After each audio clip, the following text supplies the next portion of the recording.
বেঙ্গালুরু কোর্টের সামনে দিনে দুপুরে নিবেদিতা নামের একটি মহিলা পুলিশের গান দিয়ে পরপর তিনটা গুলি করে জ্যাকি নামের একটি ছেলেকে খুন করে। পুলিশ গ্রেপ্তার করলে নিবেদিতার কেসের শুনানি শুরু হয়। কিন্তু অবাক করা বিষয় হচ্ছে নিবেদিতা নিজেকে নির্দোষ বলে দাবি করে। সে নাকি কোনো খুনই করেনি। আর নিবেদিতার বিপক্ষে লড়ে দেশের বিখ্যাত ক্রিমিনাল লয়ার রবার্ট ডিসুজা। আর ওইদিকে সদ্য গ্র্যাজুয়েশন কমপ্লিট করা ভারত নামের একজন তরুণ উকিল নিবেদিতার পক্ষ হয়ে ডিফেন্স করে। তাহলে কি ভারত নিবেদিতার বিপক্ষে থাকা এত সাক্ষ্য প্রমাণ এবং দেশের সব থেকে বড় ক্রিমিনাল লয়ার রবার্ট ডিসুজার সামনে টিকে নিবেদিতাকে কি নির্দোষ প্রমাণ করতে পারবে? আর কেনই বা নিবেদিতা এত পুলিশ অফিসার, উকিল এবং সাধারণ জনগণের সামনে খুন করার পরও নিজেকে নির্দোষ দাবি করছে? আদালতে দুই উকিলের মধ্যে হাড্ডাহাড্ডির লড়াই এবং এই খুনের পিছনে আসল রহস্যের গল্প নিয়ে আজ এক্সপ্লেইন করব সম্প্রতি তেলুগু ভাষায় মুক্তিপ্রাপ্ত মুভি যুদ্ধাকাণ্ডা চ্যাপ্টার 2। বেঙ্গালুরু আদালতে জ্যাকি নামের একটা ছেলের কেস চলছে। জ্যাকির বিপক্ষের উকিল বলে, জ্যাকির বিরুদ্ধে আমাদের কাছে আরো একটি প্রমাণ আছে যেটি আপনার টেবিলে সাবমিট করা হয়েছে। বিচারক সেটি দেখার পর বলে, এখানে যে ফিঙ্গারপ্রিন্ট আছে সেটার কি ডিএনএ রিপোর্ট এসেছে? তখন বাদী পক্ষের উকিল বলে, ডিএনএ রিপোর্ট আসতে আরো কিছুদিন সময় লাগবে। তাই বিচারক এই কেসটিকে যতদিন না পর্যন্ত ডিএনএ রিপোর্ট আসছে ততদিনের জন্য স্থগিত করে দেয়। কেসটি স্থগিত হবার কথা শুনে নিবেদিতা ভীষণভাবে ভেঙে পড়ে, কারণ নিবেদিতা জ্যাকির বিরুদ্ধে কেস করেছিল। কোর্টরুম থেকে বের হয়ে যাবার সময় জ্যাকি বলে, তুই আমার কিছুই করতে পারবি না। এটা শুনে নিবেদিতা স্তব্ধ হয়ে কোনো রকমে হেঁটে হেঁটে গাড়িতে যেয়ে বসে। এরপর তার চোখ দিয়ে টপ টপ করে পানি পড়তে থাকে। হঠাৎই নিবেদিতা গাড়ি থেকে বের হয়ে হাঁটতে থাকে, আর ঠিক তখনই তার সামনে দিয়ে একটা পুলিশ হেঁটে যাচ্ছিল। নিবেদিতা সেই পুলিশের বন্দুকটি নিয়ে কেউ কিছু বুঝে ওঠার আগেই জ্যাকির বুকে পরপর তিনটা গুলি চালিয়ে দেয়। ভর দুপুরে দিনের আলোয় আদালতের সামনে পরপর তিনটা গুলি করে খুন করাতে চারিদিকে হইচই পড়ে যায়। এরপরে পুলিশ এসে নিবেদিতাকে গ্রেপ্তার করে নিয়ে যায়। কোর্ট ডিএনএ রিপোর্ট আসার পরই তার রায় শোনাতো, কিন্তু নিবেদিতা প্রকাশ্যে সবার সামনে জ্যাকিকে কেন খুন করলো আর জ্যাকির বিরুদ্ধে কি বা অভিযোগ আছে সেটা জানতে আমাদেরকে কয়েক মাস পূর্বে নিয়ে যাওয়া হয়। ভারত নামের একজন তরুণ উকিল সম্প্রতি তার গ্র্যাজুয়েশন কমপ্লিট করেছে, তাই তাদের ল কলেজে কনভোকেশন সিরামনি চলছে। আর এই সিরামনিতে চিফ গেস্ট হিসাবে এসেছে শহরের বিখ্যাত criminal lawyer Robert D'Souza. Robert D'Souza সবাইকে সার্টিফিকেট বিতরণ করলে ভারত এখান থেকে সার্টিফিকেট নেওয়ার পর একটা রেস্টুরেন্টে যায়। ভারত এই রেস্টুরেন্টে ক্যাশিয়ারের জব করত। আর এই চাকরির টাকা দিয়ে ভারত নিজের পড়াশোনার খরচ চালাতো, কারণ ভারত ছোট থাকতেই তার বাবা মা মারা গেছে। ভারত অনেক কষ্ট করে এই পর্যন্ত এসেছে। আজকে ভারত গ্র্যাজুয়েশন কমপ্লিট করেছে, তাই সে এই চাকরিটি আর করবে না বলে ঠিক করেছে এবং সে রবার্ট ডিসুজার মতোই নামকরা লয়ার হতে চায়। সেজন্য সে এখন থেকে কোনো ল ফার্মে কোনো লয়ারের সাথেই কাজ করবে। তাই এই বিষয়টি তার রেস্টুরেন্টের মালিককে জানায়। তাই সে ভারতের উজ্জ্বল ভবিষ্যতের কথা চিন্তা করে ভারতের সাথে একমত হয়। এরপরে ভারত বিভিন্ন ল ফার্মে যাওয়ার পর তাদের সাথে কথা বলে, কিন্তু কেউই কোনো অভিজ্ঞতা ছাড়া ভারতকে নিতে চায় না। এরপর ভারত তারই কলেজের একজন সিনিয়র লয়ার রবির সাথে দেখা করে। ভারত রবিকে বলে, আরে ভাই, কেউ তো কোনো চাকরি দিতে চাচ্ছে না। আচ্ছা, যদি কেউ চাকরি না দেয় তাহলে অভিজ্ঞতা আসবে কোথা থেকে? কাজের সুযোগ দিলেই তো অভিজ্ঞতা আসবে। এটা শুনে রবি ভারতকে নাগাভূষণ ল ফার্মের কথা বলে। তাই ভারত চলে যায় নাগাভূষণ ল ফার্মে। নাগাভূষণ ভারতের সার্টিফিকেট দেখে বলে, চাকরি তো আমি তোমাকে দিতে পারবো, কিন্তু বেতন দিতে পারবো না। তুমি যদি কোনো কেস পাও তাহলে সেই কেসের ফি থেকে 60% আমি নিব আর বাকি 40% তুমি নিবে। যদি এই শর্তে রাজি হও তাহলেই চাকরি পাবে। ভারত এই শর্তে রাজি হয় আর চাকরিতে জয়েন করে। অফিসের অবস্থা খুবই নাজেহাল। চেয়ারের পাওয়াটা নড়বড় করে নড়ছে, ছাদ দিয়ে পানি পড়ছে, ফ্যানটা কোনো রকমে ঘুরছে কিন্তু কোনো বাতাস হচ্ছে না, আর টেবিলে ধুলো জমে গেছে। ভারত টেবিলটা পরিষ্কার করে চেয়ারে বসতেই তার সহকর্মী রমেশ বলে, নাগাভূষণ স্যার তোমাকে 40% দিবে, তাই না? ভারত বলে হ্যাঁ। রমেশ বলে এত খুশি হয়ে লাভ নেই, 40% তখনই পাবে যখন কোনো কেস পাবে। ভারত লক্ষ্য করে আশেপাশে তার যত কলিগ আছে কেউ গেম খেলছে, কেউ মুভি দেখছে, আর কেউ কেউ ফান করছে। তার মানে এই ল ফার্মে কোনো কাজই নেই। দিনের পর দিন কেটে যায় কিন্তু ভারতের কপালে একটা কেসও জোটে না। অবশেষে ভারত বাধ্য হয়ে নাগাভূষণ স্যারের সাথে দেখা করে এবং তাকে বলে চাকরিতে জয়েন করেছি 2 মাস হলো, কিন্তু এখনো কোনো কেসই পাইনি। আপনি তো 60% নিবেন সেটা আগে থেকে বলে রেখেছেন। আচ্ছা, যদি কোনো কাজই না পাই তাহলে আপনার 60% কোথা থেকে দিব? তাই যে কোনো একটা কেস নিয়ে একটা কাজের ব্যবস্থা অন্তত করে দেন। আর কতদিন এভাবে বসে থাকবো? ভারতের কথা শুনে নাগাভূষণ 6 মাস ধরে পেন্ডিং এ পড়ে থাকা একটা অ্যাক্সিডেন্ট কেসের ফাইল ভারতের হাতে ধরিয়ে দেয় আর তাকে বলে স্বপ্নার সাথে দেখা করে এই কেসের ডিটেলস জেনে নাও। ভারত চলে যায় স্বপ্নার সাথে দেখা করতে। স্বপ্না কেসের সব ডিটেলস গুলো ভারতকে বুঝিয়ে বলে এটাই ভারতের জীবনের প্রথম কেস, তাই যে কোনো মূল্যে এই কেসটা ভারতকে জিততেই হবে। সেজন্য ভারত বিচারকের অ্যাসিস্ট্যান্টের সাথে দেখা করে। অ্যাসিস্ট্যান্টের পকেটের টাকা গুজে দিয়ে বলে আসলে জজ সাহেব কেমন মানুষ? তখন বিচারকের অ্যাসিস্ট্যান্ট বলে জজ সাহেব অনেক কড়া মানুষ, কিন্তু তার মনটা অনেক নরম। ভারত জজ সাহেবের এই দুর্বল পয়েন্টটাকে কাজে লাগিয়ে নিজের বুদ্ধিমত্তা খাটিয়ে তার জীবনের প্রথম কেসটা জিতে যায় আর এই খুশিতে সবাইকে মিষ্টিমুখ করায়। আর এই কেসটা জেতার পর থেকে স্বপ্নার সাথে ভারতের সম্পর্কটাও ঘনিষ্ঠ হয়ে যায়, অর্থাৎ দুজন দুজনকে ভালোবাসতে শুরু করে।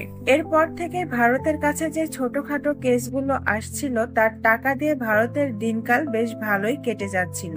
কিন্তু ভারত রবার্ট ডিসুজার মতো একজন বিখ্যাত ক্রিমিনাল লয়ার হতে চায়, তাই তার কোনো বড় সড়ো কেসের দরকার। কিন্তু ভারত সেরকম কোনো কেসই পাচ্ছিল না। এরপর একদিন ভারতের কেসের শুনানির ডেট ছিল, তাই ভারত কোর্টে যায়। আর ভারতের কেসের শুনানির আগে নিবেদিতার কেসের শুনানি চলছিল, আর সেখানে ডিএনএ রিপোর্ট না আসার জন্য বিচারক এই কেসটিকে স্থগিত করে দিয়েছিল। আর এরপর যা যা ঘটেছিল সেটা তো আমরা মুভির শুরুতেই দেখেছি। নিবেদিতা যখন জ্যাকিকে গুলি করে খুন করছিল তখন সেখানে ভারতও উপস্থিত ছিল, আর সবকিছুই ভারতের চোখের সামনেই ঘটেছিল। দিনে দুপুরে বেঙ্গালুর কোর্টের চত্বরে এত এত পুলিশ অফিসার এবং লয়ারের চোখের সামনে, তাও আবার এমপির ভাই জ্যাকিকে খুন করার জন্য। মুহূর্তের মধ্যেই এই নিউজটি সারা দেশে ছড়িয়ে পড়ে। আর এরপরে সিন বর্তমানে আসলে পুলিশ নিবেদিতাকে গ্রেপ্তার করে কোর্টে নিয়ে যায়। নিবেদিতার বিরুদ্ধে জ্যাকিকে খুন করার অভিযোগ আনলে এত এত সাক্ষ্য প্রমাণ আর প্রত্যক্ষদর্শী থাকা সত্ত্বেও নিবেদিতা বলে সে নাকি কোনো খুনই করেনি, সে নাকি নিরপরাধ।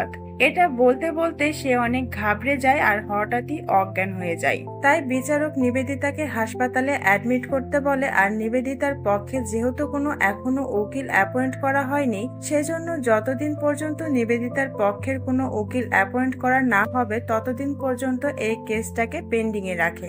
নিবেদিতার বিরুদ্ধে এত এত প্রমাণ আর প্রত্যক্ষদর্শী সাক্ষীর চোখের সামনেই খুন, তাও আবার মন্ত্রীর ছোট ভাই জ্যাকিকে। এই জন্য শহরের কোনো উকিল নিবেদিতার কেসটি নিতে চাইছিল না। নিবেদিতার কেসটি এখন পুরো দেশের মানুষের মুখে মুখে চর্চা হচ্ছে। আর এরপরই ভারত অনেকটাই কৌতূহলী হয়ে নিবেদিতার সাথে দেখা করতে হাসপাতালে যায়। ভারত নিজের পরিচয়টা দিতেই নিবেদিতা বলে আপনি কি আমার কেসটা লড়বেন? তখন ভারত বলে এখনই আমি সঠিক বলতে পারছি না, তবে আপনি যদি বলেন আসলে সত্য ঘটনাটা কি আর কেনই বা আপনি এমনটা করলেন সেটা শোনার পরই আমি সিদ্ধান্ত নিব। আর এখান থেকে সিন চলে যায় অতীতে। নিবেদিতার স্বামী আর্মিতে জব করার সময় মারা গেছে। আর এরপর থেকে নিবেদিতা তার ছোট্ট পরীর মতো নিষ্পাপ মেয়ে শ্যামলীকে নিয়ে একা একাই বসবাস করে। শ্যামলী ছাড়া নিবেদিতার আর কেউই ছিল না। শ্যামলী বেলুন অনেক পছন্দ করত।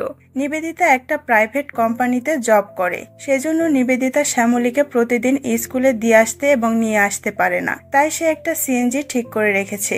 এই সিএনজিটাই প্রতিদিন শ্যামলীকে স্কুলে দিয়ে আসে এবং স্কুল শেষ হলে তাকে আবার স্কুল থেকে ফেরত নিয়ে আসে। প্রতিদিনের মতোই নিবেদিতা শ্যামলীকে সিএনজিতে উঠিয়ে দেয় এবং নিবেদিতা চলে যায় তার অফিসে।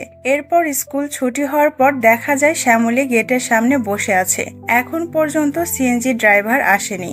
অনেকটা সময় ধরে শ্যামলী অপেক্ষা করার পর নিজে নিজেই হেঁটে হেঁটে বাড়ির পথে রওনা দেয়। ওইদিকে নিবেদিতা অফিস শেষ করে শ্যামলীর জন্য বেলুন কিনে বাসায় আসে, কিন্তু বাসায় এসে দেখে শ্যামলী এখন পর্যন্ত বাসায় ফিরেনি। সাথে সাথে নিবেদিতা সিএনজি ড্রাইভারকে কল করে। নিবেদিতা বলে, তুমি শ্যামলীকে কখন পিক আপ করেছিলে? তখন ড্রাইভার বলে, আজকে তো আমি পিক আপ করতে যাইনি, আর আমি সেটা গ্রুপে মেসেজ করে জানিয়েও দিয়েছি। তখন নিবেদিতা গ্রুপে চেক করে দেখে আসলে ড্রাইভারটি মেসেজ করে জানিয়েছে, কিন্তু কাজের চাপে নিবেদিতা মেসেজটি দেখার সময়ই পায়নি। আর তখনই নিবেদিতা অনেক টেনশনে পড়ে যায়, তাহলে শ্যামলী কোথায় গেল? সাথে সাথে নিবেদিতা শ্যামলীর স্কুলে যায়। স্কুলের টিচারদেরকে জিজ্ঞেস করার পর দারোয়ানকে জিজ্ঞেস করলে দারোয়ান বলে, শ্যামলী তো অনেক আগেই চলে গেছে।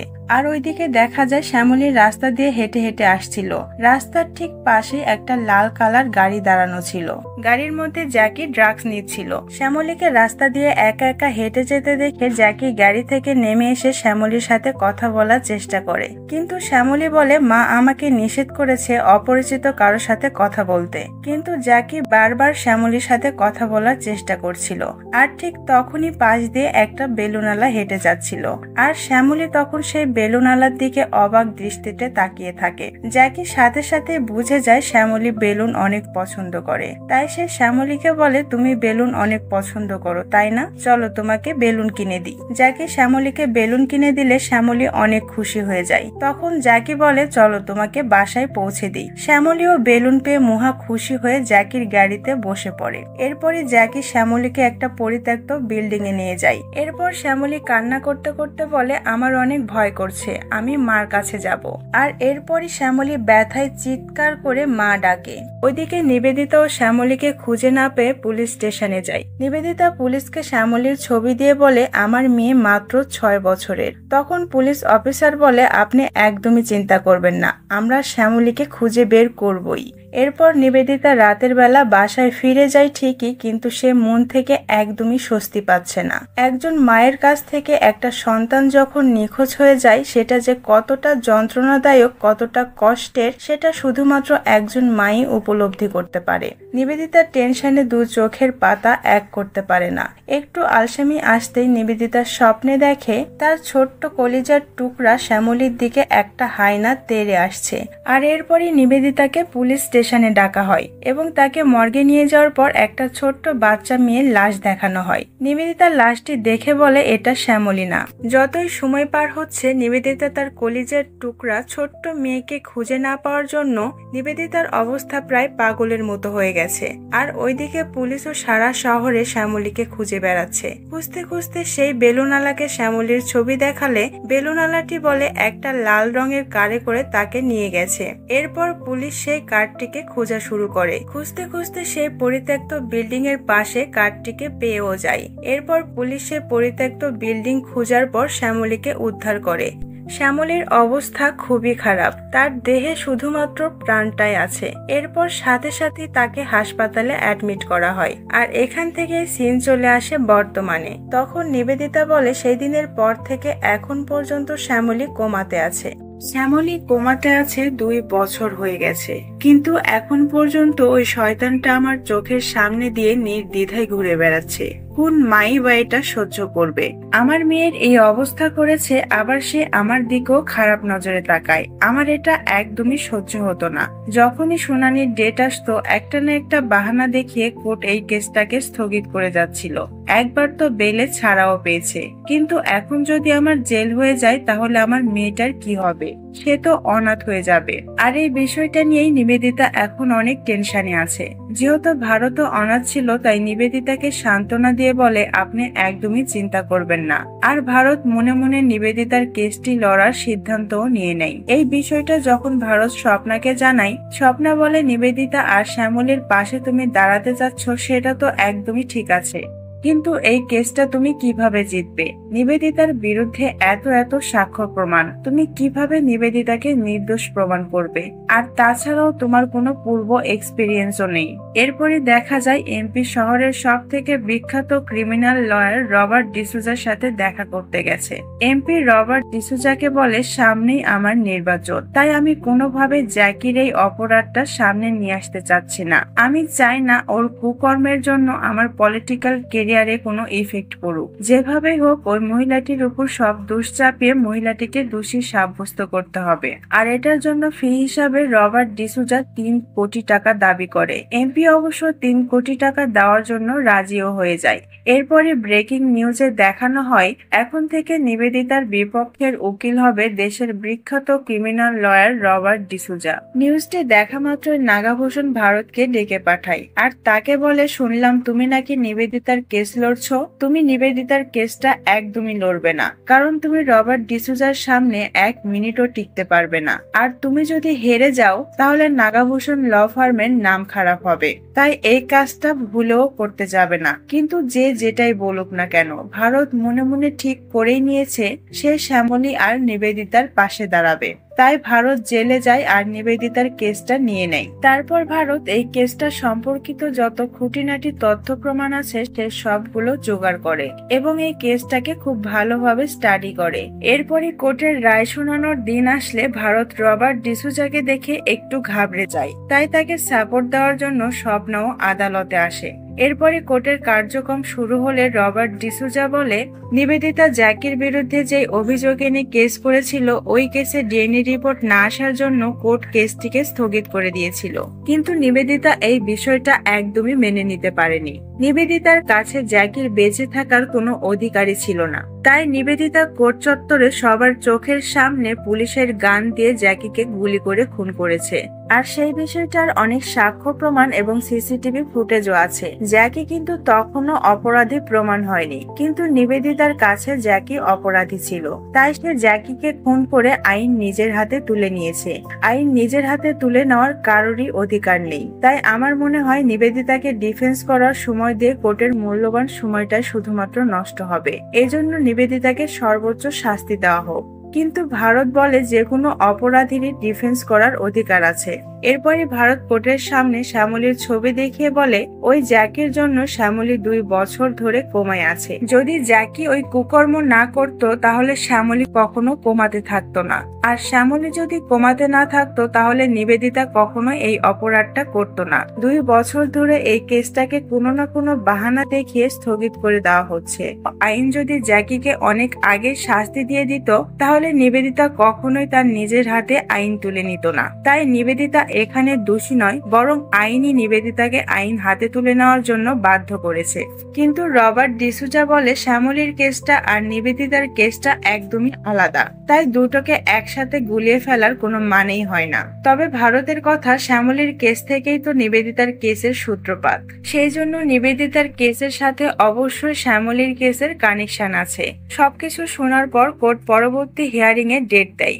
এরপরই ভারত নিবেদিতাকে সেই সিসিটিভি ফুটেজ দেখায় যেখানে কোর্ট চত্বরে সবার চোখের সামনে নিবেদিতা পুলিশের গান নিয়ে জ্যাকিকে খুন করে। নিবেদিতা ফুটেজটি দেখার পর বলে, আমি কিছুই মনে করতে পারছি না আমি কিভাবে জ্যাকিকে খুন করেছি। আমার শুধু এটুকু মনে আছে আমি গাড়ি থেকে নেমেছি আর তারপর দেখি পুলিশ আমাকে গ্রেপ্তার করে কোর্টে নিয়ে এসেছে। মাঝখানে যে ঘটনা ঘটেছে আমার কিছু মনে নেই। নিবেদিতার কাছ থেকে এটা শোনার পর ভারত সাইকোলজির ডক্টর শাহনারার সাথে দেখা করে। ডক্টর শাহনারাকে সিসিটিভি ফুটেজ দেখানোর পর ভারত সবকিছু খুলে বলে। তখন ডক্টর শাহনারা বলে, মানুষ যখন কোনো কিছু নিয়ে ডিপ্রেশনে চলে যায় তখন তার মাইন্ডে হঠাৎই সাইকোট্রিক ব্রেক হয়। আর এই সাইকোট্রিক ব্রেকটা 10 মিনিটের জন্য হতে পারে, আবার কখনো কখনো মাসের জন্য হতে পারে, বছরের জন্য হতে পারে, যেমনটা অ্যাক্সিডেন্টের ক্ষেত্রে হয়। অ্যাক্সিডেন্ট হওয়ার পর মানুষ যেমন স্মৃতিশক্তি হারিয়ে ফেলে, আর স্মৃতিশক্তি যখন ফিরে আসে তখন আবার তার ধীরে ধীরে সবকিছু মনে পড়তে থাকে। কিন্তু অ্যাক্সিডেন্ট হওয়া থেকে স্মৃতিশক্তি ফিরে আসার মাঝখানে যে সময়টা, সেই সময়ে কি কি ঘটেছিল আর সে কি কি করেছে সেগুলো তার কিছুই মনে থাকে না। এই বিষয়টাও ঠিক তেমনই। আমার মনে হয় নিবেদিতার সাথেও এমনটাই হয়েছে। এটা শোনার পর ভারত ডক্টর শাহনারাকে বলে, এই কথাটাই আপনি কি কোর্টে যে সাক্ষ্য দিতে পারবেন? তখন ডক্টর শাহনারা সাক্ষ্য দেওয়ার জন্য রাজি হয়ে যায়। এরপরে ভারত যখন ডক্টর শাহানারা চেম্বার থেকে বের হয়ে আসছিল তখন দেখা যায় বাহিরে গাড়িতে বসে ভারতকে একজন ফলো করছে। পরবর্তী কোর্টের হিয়ারিং এর সময় ভারত সেই সিসিটিভি ফুটেজটি কোর্টকে দেখায় এবং কোর্টকে সাইকোটিক ব্রেকের ব্যাপারে খুব ভালোভাবে বুঝিয়ে বলে এবং ভারত বলে আমাদের আইনে আছে যখন কোনো অপরাধী অপরাধ করার সময় সে মানসিকভাবে স্থিতিশীল থাকে না, অর্থাৎ সে যে অপরাধ করছে সেটা সে নিজেই জানে না, তাই আমাদের আইনে নিবেদিতার এই অপরাধটাকে অপরাধ হিসাবে গণ্য করা হয় না। এটা মার্ডারের কেস নয় বরং সেশন 84 এর কেস। কিন্তু রবার্ট ডিসুজা ভারতের সাথে একদমই সহমত না। সে কোর্টকে বলে শ্যামলীর সাথে ঘটনাটি ঘটেছে 2 বছর হয়ে গেছে, এতদিন ধরে নিবেদিতা তো ঠিকই ছিল, হঠাৎই সে জ্যাকিকে খুন করার সময়ই কেন মানসিকভাবে অস্থিতিশীল হয়ে গেল।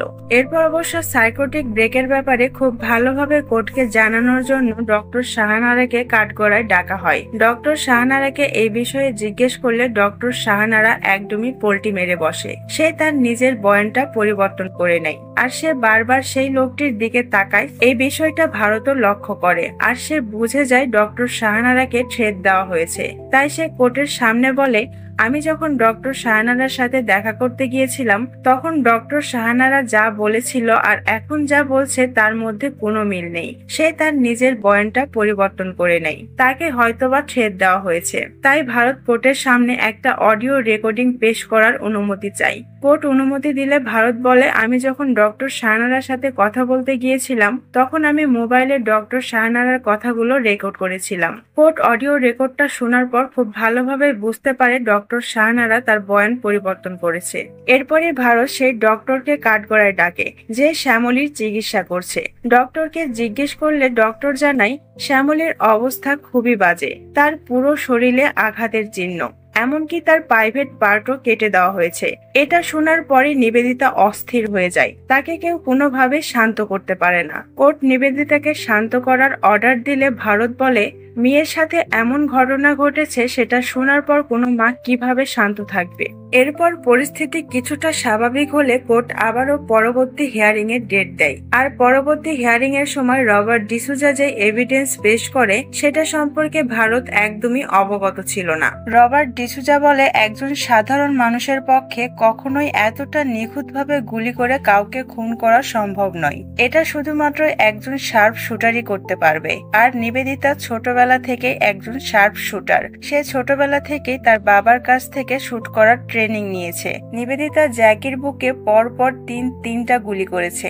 একটা বুকের বাম পাশে লেগেছে, অপরটা বুকের ডান পাশে লেগেছে, আর 3 নম্বর গুলিটা কপালের ঠিক মাঝ বরাবর লেগেছে, যেটা পিছন দিক দিয়ে বেরিয়ে গেছে। এখন প্রশ্ন হচ্ছে, কেউ যদি মানসিকভাবে অস্থিতিশীল থাকে তাহলে সে কিভাবে এতটা নিখুঁতভাবে শুট করতে পারে? তাই নিবেদিতা জ্যাকিকে খুন করার সময় মানসিকভাবে অস্থিতিশীল ছিল এই বিষয়টা কখনোই মেনে নেওয়া যায় না। সে একদমই সুস্থ স্বাভাবিক ছিল। বিচারক ভারতকে ডিফেন্স করতে বললে ভারতের কিছুই বলার থাকে না, তাই সে বিচারকের কাছ থেকে সময় চেয়ে নেয়। এরপরে ভারতকে হাসপাতাল থেকে ডাকা হয়। হাসপাতালে গেলে সে জানতে পারে হাসপাতালের বিল এখনো পর্যন্ত পরিশোধ করা হয়নি, কারণ নিবেদিতা জেলে থাকার জন্য শ্যামলীর ট্রিটমেন্টের যে খরচগুলো হয়েছে সেগুলো সে পরিশোধ করতে পারেনি। তাই ভারত তার বাইক এবং স্বপ্নাদার জমানো টাকা দিয়ে হাসপাতালের বিল পরিশোধ করে। এরপরই ভারত শ্যামলীর কাছে বসেছিল আর তখন সে দেখে শ্যামলী গুনগুন করে 2 ঘরের নামতা পড়ছে। আর 2 ঘরের নামতা সে একদম সঠিকভাবে পড়ছে। আর এরপরই আবারও পরবর্তী হিয়ারিং এর ডেট আসে। ভারত কোর্টকে জানায় শ্যামলী কোমাতে থাকা অবস্থাতেও 2 ঘরের নামতা একদম সঠিকভাবে পড়ছে। শ্যামলী 2 বছর ধরে কোমাতে আছে, তারপরও তার সাবকনসিয়াস মাইন্ড মানে অবচেতন মন ঠিকই কিন্তু শুদ্ধভাবে 2 ঘরের নামতা পড়ছে। আর নিবেদিতা তো ছোটবেলা থেকেই তার বাবার কাছ থেকে শুট করা শিখেছে। ছোট থেকে শুট করতে করতে সে বড় হয়েছে, তাই সেটা তার মাইন্ডে একদম গেঁথে গেছে। মানুষ যেই অবস্থাতেই থাকুক না কেন তার ব্রেনের মধ্যে যেটা একবার গেঁথে যায় সেটা সে কখনোই ভুলে না। সে যখন শুট করছিল তখন সে সাবকনসিয়াস মাইন্ড থেকে নিখুঁতভাবে শুট করেছে। আর এই বিষয়ে অবশ্য রবার্ট ডিসুজার কিছুই বলার থাকে না, তাই রবার্ট ডিসুজা কোর্টের কাছ থেকে সময় চেয়ে নেয়। এরপর এমপি বুঝতে পারে রবার্ট ডিসুজার হাত থেকে কেসটি ধীরে ধীরে বের হয়ে যাচ্ছে, তাই সে আবারও তার সাথে দেখা করতে চায় এবং তাকে তাকে জিজ্ঞেস করলে রবার্ট ডিসুজা বলে, আসলে ছেলেটি প্রতিদিন কোনো না কোনো নতুন ক্লু হাজির করছে। যদি আমি আগে থেকে জানতে পারতাম পরবর্তী হিয়ারিং এ সে কি নিয়ে কথা বলবে, তাহলে আমার পক্ষে কেস জিতা খুবই সহজ হয়ে যেত। রবার্ট ডিসুজার এই কথা শুনে মন্ত্রী তার লোককে ভারতের পিছনে লাগিয়ে দেয় আর তাদের বলে ভারতের বাসায় যত এভিডেন্স আছে সকল এভিডেন্স নিয়ে আসার পর রবার্ট স্যারকে দিবে। এরপর ভারত, স্বপ্না এবং ভারতের কলিগ রমেশ সবাই মিলে আলোচনা করে পরবর্তী কোর্টের শুনানিতে তারা কি বলবে, নিবেদিতাকে তারা কিভাবে নির্দোষ প্রমাণ করবে। আর তারা আলোচনা করার সময় যেই মেন পয়েন্টগুলো বের হচ্ছিল ভারত সেইগুলো ডায়েরিতে নোট করে রাখছিল। এরপরই ভারত বলে নিবেদিতাকে নির্দোষ প্রমাণ করার জন্য শুধুমাত্র একটাই রাস্তা আছে, সেটা হচ্ছে নার্কো টেস্ট। কিন্তু নার্কো টেস্টের কথা বললে কখনোই রবার্ট ডিসুজা রাজি হবে না।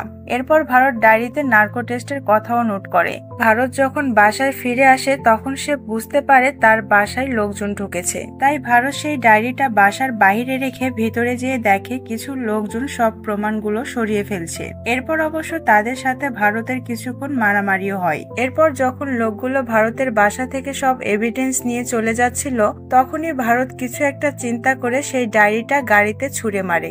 আর এরপর রাতের বেলা রবার্ট ডিসুজা এবং তার সহকর্মীরা সবাই মিলে সেই এভিডেন্সগুলো থেকে খুঁজে বের করার চেষ্টা করে পরবর্তী শুনানিতে ভারত আসলে কোন বিষয়টা নিয়ে কথা বলবে। খুঁজতে খুঁজতে তারা সেই ডায়েরিতে দেখে ভারত নার্কো টেস্টের কথা নোট করে রেখেছে। তাই পরবর্তী দিনই আদালতের শুনানি শুরু হতেই রবার্ট ডিসুজা নার্কো টেস্টের ব্যাপারে কথা বলে।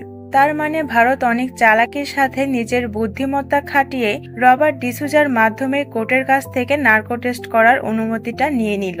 এরপরই কোর্ট নার্কো টেস্টের অনুমতি দিয়ে দেয় আর পরবর্তী হিয়ারিং এর ডেট দেয়। কোর্টের হিয়ারিং শেষ হলে একটা লোক স্বপ্নার কাছে যেয়ে তার সাথে কথা বলতে চায়, কিন্তু স্বপ্না তাকে অ্যাভয়েড করে সেখান থেকে চলে আসে। নিবেদিতার নার্কো টেস্ট করানো হলে নিবেদিতা বলে সে জ্যাকিকে খুন করেনি, আর জ্যাকিকে খুন করেছে কিনা সেটা তার মনেও নেই। এরপরই স্বপ্নার বাসায় সেই লোকটা আসে যেই লোকটাকে আমরা কোর্টে দেখেছিলাম। এখানে আমরা জানতে পারি এই লোকটা ফরেনসিক ল্যাবে কাজ করে। লোকটি স্বপ্নার হাতে একটা রিপোর্ট ধরিয়ে দেয় এবং তাকে বলে এটা হচ্ছে জ্যাকির ডিএনএ রিপোর্ট। এই ডিএনএ রিপোর্টটা এমপি আমাকে টাকা দিয়ে পরিবর্তন করতে বলেছিল, কিন্তু আমি রিপোর্টটা পরিবর্তন করিনি। তখন স্বপ্না একটু অবাক হয়ে বলে, আপনি আমাকেই কেন রিপোর্টটা দিচ্ছেন? তখন লোকটি জানায় আমারও একটি মেয়ে আছে। আর ওইদিকে নিবেদিতার নার্কো টেস্টের ফাইনাল ট্রায়াল দেওয়া হচ্ছে। নিবেদিতা ফাইনাল ট্রায়ালে আবারও সেই একই কথা বলে।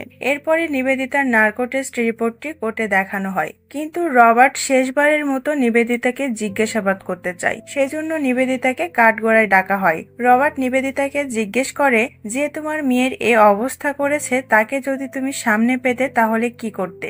এই কথাটা মূলত রবার্ট নিবেদিতাকে উত্তেজিত করার জন্যই বলছে, আর সেটা ভারতও খুব ভালোভাবে বুঝতে পারে।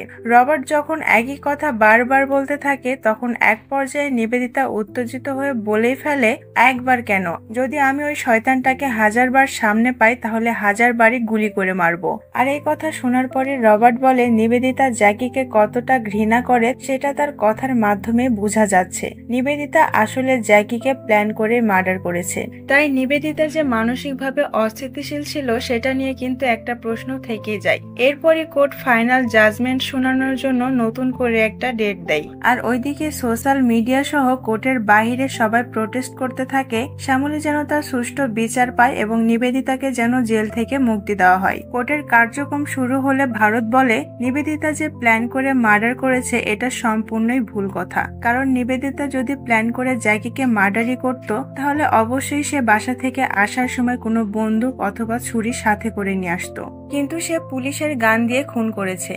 ওই সময় পুলিশ নিবেদিতার পাশ দিয়ে হেঁটে যাওয়া এবং নিবেদিতা পুলিশের কাছ থেকে গান নিয়ে শুট করা পুরোটাই একটা কাকতালীয় ব্যাপার। আর তাছাড়াও শ্যামলীর কেসে জ্যাকির ডিএনএ রিপোর্টটাও এমপির টাকা দিয়ে বদল করতে চেয়েছিল, কিন্তু সেই ডিএনএ রিপোর্টের অরিজিনাল কপিটা আপনার সামনে সাবমিট করা আছে। এরপরে কোর্টে এটাও প্রমাণ হয়ে যায় আসলে জ্যাকি অপরাধী ছিল।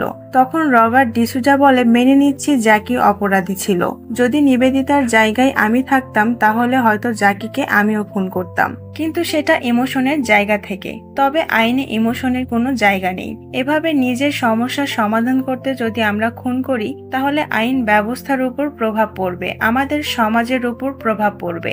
তাই কারোরই আইন নিজের হাতে তুলে নেওয়ার কোনো অধিকার নেই। নিবেদিতা আইন নিজের হাতে তুলে নিয়ে অপরাধ করেছে, আর এই জন্য নিবেদিতাকে শাস্তি দেওয়া হোক। এরপর ভারত কিছু বলার আগে কোর্টের কাছ থেকে ভিডিও কল করার অনুমতি চাই।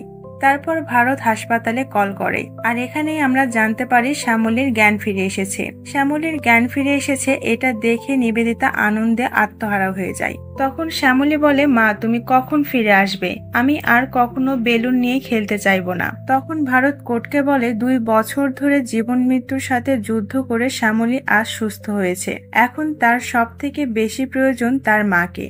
আর তাছাড়াও সকল তথ্য প্রমাণ এটাই বলছে নিবেদিতা সুস্থ মস্তিষ্কে খুন করেনি, সে মানসিকভাবে ঠিক ছিল না। তাই আমি আশা করছি কোর্ট কোনো সিদ্ধান্তে যাওয়ার আগে এবং শ্যামলীর কথা চিন্তা করে একটা সঠিক সিদ্ধান্ত নেবে। কোর্ট সব তথ্য প্রমাণের উপর ভিত্তি করে নিবেদিতাকে সব দোষ থেকে মুক্তি দেয়, আর এরই মাধ্যমে একজন মা সুষ্ঠু ন্যায় বিচার পায়, একজন সন্তান তার মাকে ফিরে পায়, এবং ভারতও কেস জিতার মাধ্যমে এখন মিডিয়াতে একটা পরিচিত মুখ। আমাদের সমাজে মানুষ নামে যে নরপশুগুলো আছে তাদের অসুস্থ মস্তিষ্কে যে কুচিন্তা আছে সেটা তো আমরা পরিবর্তন করতে পারবো না, কিন্তু আমাদের সন্তানের খেয়াল আমাদেরকেই রাখতে হবে।